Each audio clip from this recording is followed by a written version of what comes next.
എല്ലാവർക്കും സ്കൂൾ അവധിയൊക്കെ അല്ലേ? ഞങ്ങൾ കേക്ക് ഉണ്ടാക്കിയിട്ടുണ്ട്. ഇവർ രണ്ടാണ് കേക്ക് ഉണ്ടാക്കിയത്. കേക്ക് മുറിക്കാം.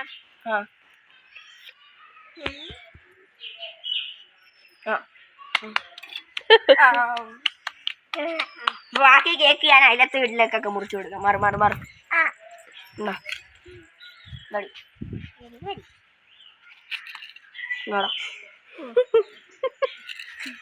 ഒരു മുട്ടയും കൂടെ ബാക്കിയുണ്ട്.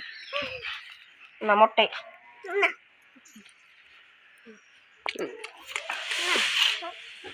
ഇത് രശീദ ഉമ്മിച്ചാട് അങ്ങത്ത്, ഇത് കിറ്റുവിന്റെ അങ്ങ്, ഇതെന്റെ വീട്ടില്, ഇത് ശീബ ഉമ്മാടങ്ങ്. അപ്പം എല്ലാവർക്കും എടുത്തു കൊടുത്തു.